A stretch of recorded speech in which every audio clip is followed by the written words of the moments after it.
Good afternoon. This is Reverend Judy Marie coming to you again with some good news about A Course in Miracles.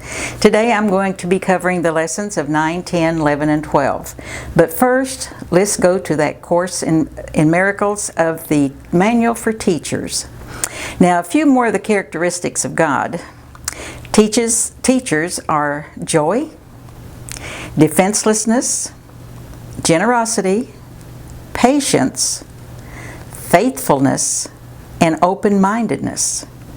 Now, coupled with the 4 that I gave you last week, which was peace, harmony, forgiveness, and gratitude, these all make up the infinite possibilities of our basic inherited characteristics. It takes practice to develop these aspects of God within, and be assured they will keep you in the presence and power of God or your higher self. And that's really where we want to strive to become more familiar with living and moving and having our being in our higher self. Now, in the text, we find that when you are sad, anxious, guilty, or depressed, no, this need not be. When you feel deprived of something you want and something you want to do that you do not have nor the ability to do, remember that you are deprived of nothing except by your own decisions, and then decide otherwise. We create our body for communication. It is an illusion, and we are not our body. This is hard to accept at first as we go through these teachings, knowing that there is a cause within us that creates our effects, even the body of effects. Now, going on to the lessons, Lesson 9. Lesson 9 says, I see nothing as it is now. I see nothing as it is now. That is an effect that you're looking at. And my thoughts are meaningless if my thoughts are meaningless, because they are preoccupied with a past that does not exist. And the past does not exist because it is rooted in sin and separation. Now, we say sin is just self-inflicted nonsense. So that self-inflicted nonsense and separation, which never really happened, then it must logically follow that I see nothing as it is now. You know, we have an ability to change what we see from the inside out. We have human eyes and we have spiritual eyes.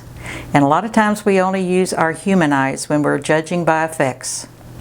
So as we can turn within and use our spiritual eyes, then we can see that we can change the effects, or at least change the attitudes that we have about those effects. Now, number 10, lesson number 10 says, my thoughts do not mean anything. Well, Jesus wants us to understand that our thoughts are nothing. However, we take these thoughts of nothing and project them outside because we think they are real. Our minds repeat this important idea, and it is filled with thoughtless thoughts or thoughtless ideas, because they are based on the ego's illusion thought system of separation. Now, we have the Holy Spirit's system of thought, and we have our human system of thought. And the human system of thought declares we are all separate. But the Holy Spirit says, no, we're all one. One Spirit, one mind, one God. And lesson number 11 says, my meaningless thoughts are showing me a meaningless world.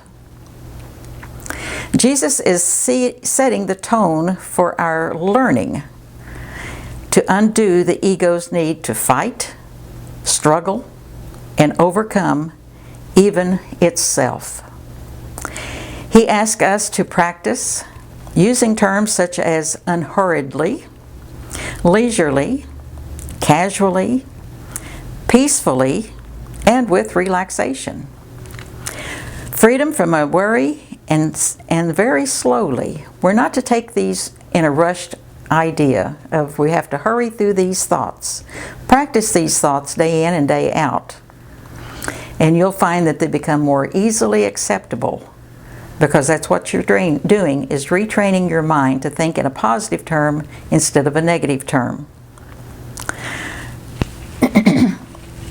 So you want to do away with all tension and conflict as much as possible. And number 12, lesson number 12 says, I am upset because I see a meaningless world. I am upset because I see a meaningless world. I had a friend that was reading this with me, and she says, you mean that my thoughts mean nothing in the world I see? And I said, yes, Jesus is simply saying that what we perceive is not real. He is saying, however, that we should deny our experiences and not let it be an obstacle to our peace, because all we seek is the peace of God.